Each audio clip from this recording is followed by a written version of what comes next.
This is always public. Ikaw naman. How can you say na hindi mo alam? Sa inyo po kasi confidential. Iba po yung modality nyo because this is audit. Pero once na binigay mo dito, the House of Representatives and all the committees will conduct and undertake meetings publicly.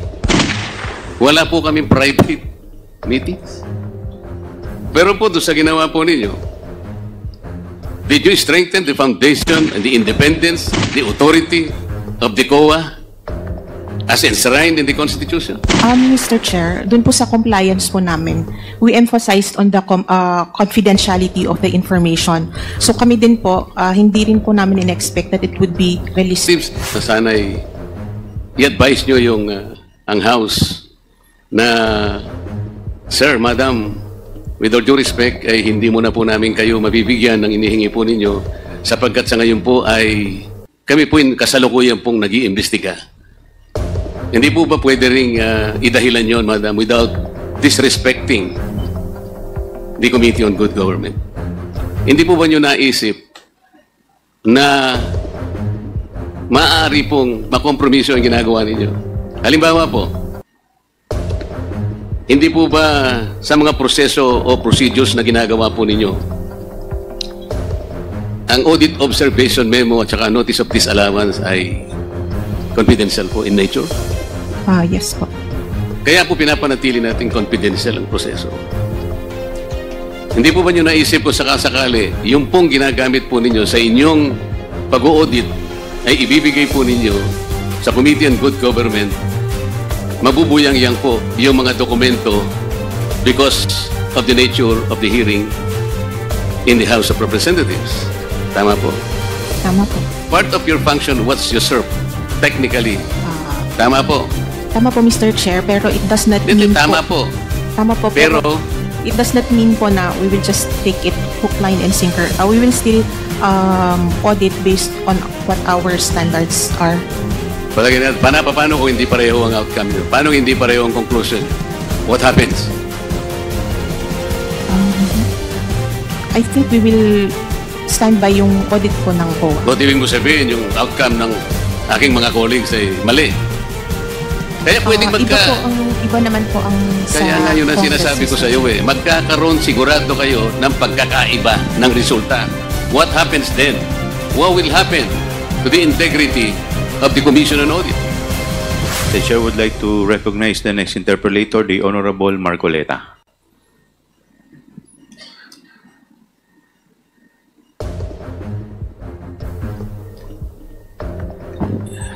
Maraming salamat po, Mr. Chair. Mr. Chair, may I direct my questions to the members or representatives of the Commission on Audit?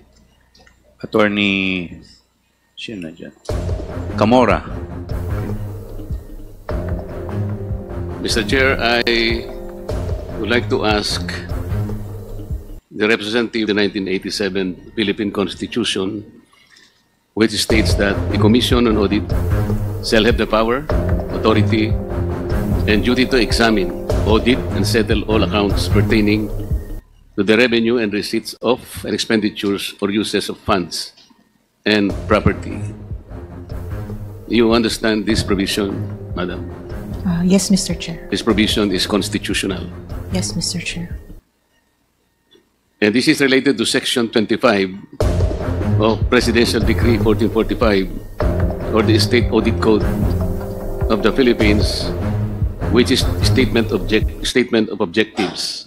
It says that in keeping with its constitutional mandate, this is in relation to the provision in Constitution I previously referred to you, the Commission adheres to the following primary objectives.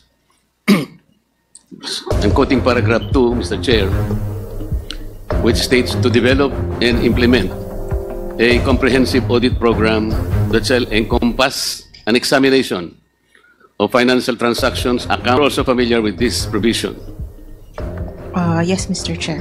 And under Section 26, with title General Jurisdiction, the authority and power of the Commission, meaning COA, shall extend to and comprehend all matters relating to auditing procedures, systems and controls, etc., etc., the examination and inspection of the books, records, and papers relating to those accounts and the audit and settlement of the accounts of all persons respecting funds or property received or held by them in an accountable capacity, etc., etc. You're still familiar with this provision? Yes, Mr. Chair. These are all provisions which give mandate to COA in the examination, audit, and settlement of public funds. I am correct. Yes, Mr. Chair. Mr. Chair, I'd like to ask the representative from COA if the Constitution allocated this particular mandate to other agencies or offices of government other than COA.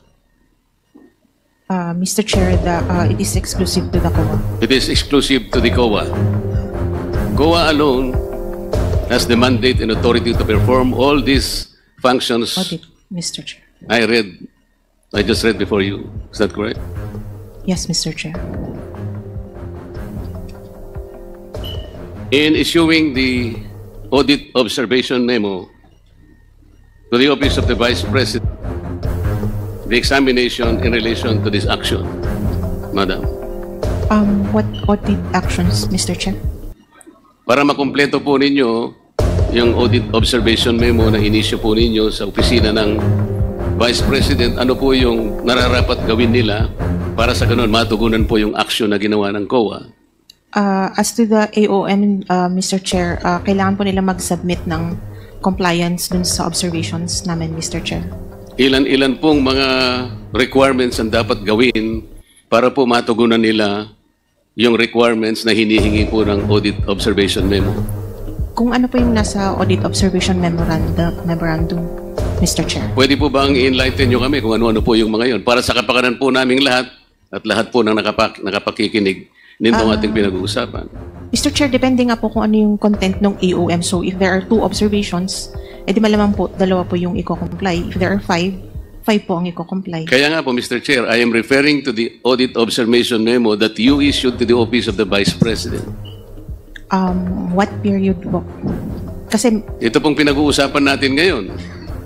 Kasi yung pinag-uusapan po natin, meron po from 2022, meron din pong 3 from 2023. Yun nga po. Hindi po ba pinagsama na po yun at yan po yung subject ng inquiry ng committee ito? At dahil nga po doon, Mr. Chair,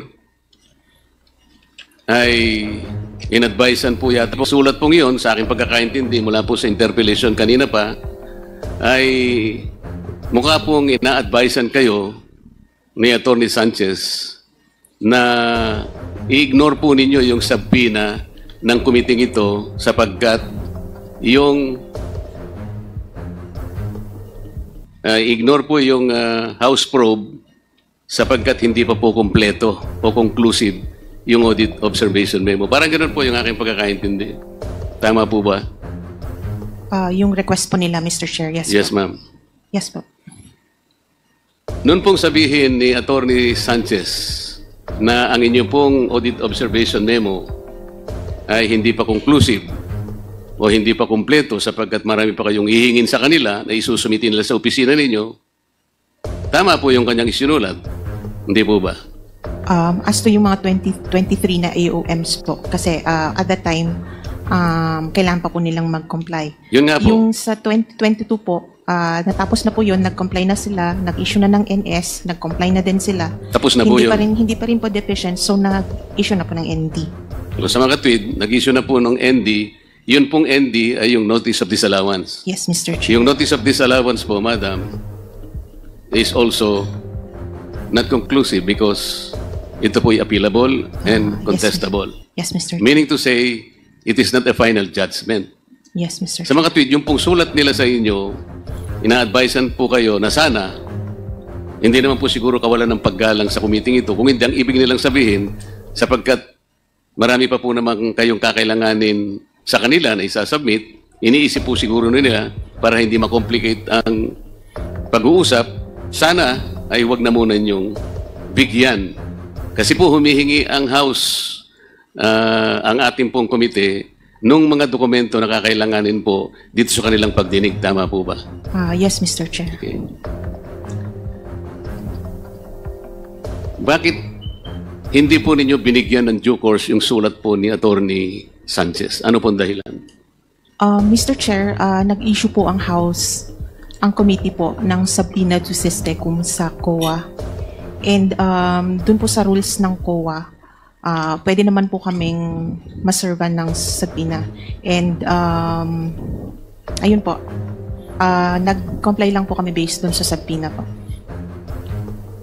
Mr. Chair, kung halimbawa yung subpoena ng committee ito ay tumutukoy sa mga bagay na hindi pa po ninyo iniimbestigahan, sa akin palagay tama lamang po yun. Ngunit dahil po yung bagay na hiningi po nila ay iniimbestigahan na ninyo, hindi ba dapat ay pumayag kayo na sana'y i-advise nyo yung ang House na, Sir, Madam, with all due respect, ay hindi muna po namin kayo mabibigyan ng inihingi po ninyo sapagkat sa ngayon po ay kami po yung kasalukuyan pong nag-iimbestiga. Hindi po ba pwede ring idahilan yon, Madam, without disrespecting the Committee on Good Government? Mr. Chair, meron naman pong nire-recognize din naman po namin yung Congress oversight, and yun nga po, we were issued subpoena, so Mr. Chair, sinasabi ko nga po yun eh. Kung sa bagay siguro na hindi pa ninyo iniimbestiga, makatwiran lang na talagang pagbigyan nyo at nasa lugar naman po. Ngunit sa ganito pong itong pag-uusap na ito, na ang involved pong subject matter yung 2023 na inyo pong iniimbestiga, hindi po ba nyo naisip na maaari pong makompromiso ang ginagawa ninyo? Halimbawa po, hindi po ba sa mga proseso o procedures na ginagawa po ninyo, ang audit observation memo at saka notice of disallowance ay confidential po in nature? Yes po. Ang mga partido sapagkat wala pang ang conclusiveness eh. Iniimbestiga pa nga lang eh. Tama po? Yes, Mr. Chair. Actually, audit lang po yung sa amin, not technically, hindi po investigate. Kaya nga importante po na ma-protection kasi ino-audit nyo lang. At alam po ninyo, yung pag-audit ay maaari pong i-contest mula sa level ng regional director, kung nasaan man nag-umpisa. Kung sakasakali pong hindi natapos doon, maski sa level ng commission proper, inaapila pa rin po. At kung sakasakali po hindi napagbigyan doon, umaabot din po yun hanggang sa kataas-tasang hukuman, hindi po ba? Kaya po pinapanatili natin confidential ang proseso. Hindi po ba nyo naisip kung sakasakali, yung pong ginagamit po ninyo sa inyong pag-audit ay ibibigay po ninyo sa Committee on Good Government, mabubuyang-yang po yung mga dokumento because of the nature of the hearing in the House of Representatives. Tama po? Tama po. Kagaya po ng nangyayari ngayon. Bago po ako magpatuloy, ay gusto ko munang itala on record na hindi ko po binibigyan ng hatol. I am not judging what the Committee on Good Government has done so far in relation to the documents that you furnished this office. Ang sinasabi ko lamang po, kanina po sa unang pagtatanong ko sa inyo, ang sabi po ninyo, there is no other office or agency of government na binigyan po o inallocate ng ating saligang batas para kopyahin ang ginagawa ninyo. Wala na po, kayo lang. Hindi po ba niyo naisip na ang inyo pong gawain, ang inyo pong gagamitin sa inyong pag-audit ay nagamit po ng local government at hindi nyo man lang ipinaliwanag? Sana, kanina pa po na tinatanong ko, bago pa po ninyo ibigay, pinagbigyan nyo sana yung sulat po ng attorney sapagkat nasa inyo na po ang pag-uusisa ng pag-audit. Masasakripisyo po, masasapubliko po ang gagawin ninyo kung sakasakali. Tama po ba? Tama po, Mr. Chair, ang audit po ay exclusive sa Commission on Audit. Pero since ang Congress po ang may hawak sa yung pera po ng yung power of the purse po, I think we do recognize yung Congress oversight over that power, and similar to sub judice po, hindi po nababind ang Congress pagdating po sa power ng Congress na yun po. Mr. I think Chair, hindi gusto ko naman po pong- audit ang gusto nilang gawin, which is yung audit po ang sa amin. So, Mr. Chair, gusto ko pong malaman sa sagot ng ating representative ng COA. Opinion mo ba yan o yan ay kinuha mo sa pinakamataas na opisyal ng COA sapagkat hindi ikaw ang magbibigay ng katwiran dun sa kung ano yung power of the purse at kung ano ang significance nung subpoena na tinanggap ninyo. Ito ba ay pinag-usapan ninyo, nirefer mo sa commission proper? somehow na-discuss. Ano po? Somehow po na-discuss. What do you Although mean somehow? Kasi po importante yun eh. Alam po ninyo na magkakaroon po ng tension between your mandate and the objective of the Good Government Committee. Iba po yung trajectory nila, iba po yung sa inyo, audit. But the committee will be using the same documents. The committee will be using those yardstick that you must be using in your own audit. Sa makatwid po, masasakripisyo po. Halimbawa po, Mr. Chair, noong umpisahan po ng Good Government Committee, yung pag-uusisa po nitong bagay na pinag-uusapan natin. Necessarily, ang gawain po ninyo na interrupt, tama?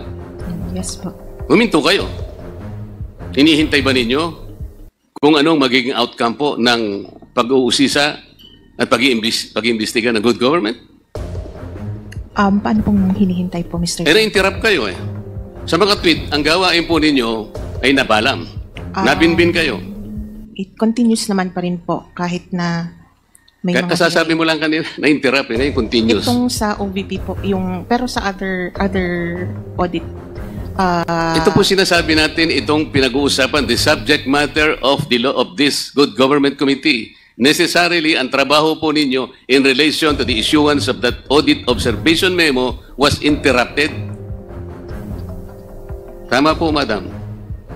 Opo, but yung sa other liquidations naman po ng other offices, continues pa rin naman po. Or sa other, yung sa katulad nung pong sa 2023 na audit, nireceive naman pa rin po namin yung mga compliance po nila. Madam, dito po sa binasa kong provision kanina, Mr. Chair, kayo po ang may karapatang gumawa ng isang comprehensive program kung paano isasakatuparan ang pag-audit sang-ayon po sa pamantayan ng ating saligang batas. It cannot be delegated to any other agency. Nag-usap na tayo kanina. Yes po. What has been delegated can no longer be delegated. Yes. That is a principle of law. Yes po. Sa mga abogado pong nandito, alam po nila yun eh. Potestas delegata, non delegare potest. Nagkakaintindihan po tayo. Yes po. So effectively, you delegated the idea, the work that you have been doing in the first. Ano ngayon, hindi po ba na-compromise yung independence ng Commission on Audit? You have to remember, the COA is an independent constitutional body. Yes, Mr. Chair. I believe there is no compromise naman Yun po, ang palagay mo. since yung audit procedures still belong with the Commission on Audit. Yun ang palagay mo. You're talking of procedures, pero compromise nga yung mga dokumentong gagamitin ninyo. Eh. Kasi binigay mo nga, sabi ko nga sa'yo, walang kasalanan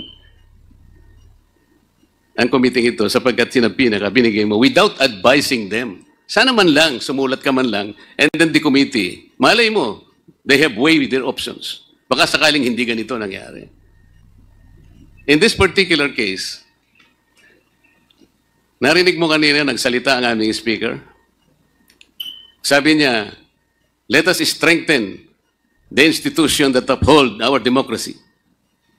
Pero po, doon sa ginawa po ninyo, Did you strengthen the foundation and the independence, the authority of the COA as enshrined in the Constitution? Mr. Chair, dun po sa compliance po namin, we emphasized on the confidentiality of the information. So kami din po, hindi rin po namin in-expect that it would be released. Seems this is always public. Ikaw naman. How can you say na hindi mo alam? Sa inyo po kasi confidential. Iba po yung modality nyo because this is audit. Pero once na binigay mo dito, the House of Representatives and all the committees will conduct and undertake meetings publicly. Wala po kaming private meetings. So pag sinabi mong hindi na compromise, opinion mo yun eh. Opinion mo. You are not in a position to tell us na hindi na compromise. Only time will tell. Siguro po dapat pinaalam po ninyo. The fact that you did not even, dapat sa... The go signal was from the chairperson. And so, ang napag-usapan You are saying po that the commission is- proper, who gives the go signal? The chairman of the COA? Sa being the head of the ICFAO po. Siya yung head po ng ICFAO. No, I am asking the head of the institution The itself. head of the institution po, the head of COA po is the CP, but the head of ICFAO, the office, is the chairperson po. So alam po ng COA head ito? Yes, Mr. Chair. Alam niya, sigurado ka? Yes, Mr. Chair. The commissioners, alam nila? Yes, Mr. Chair. Okay.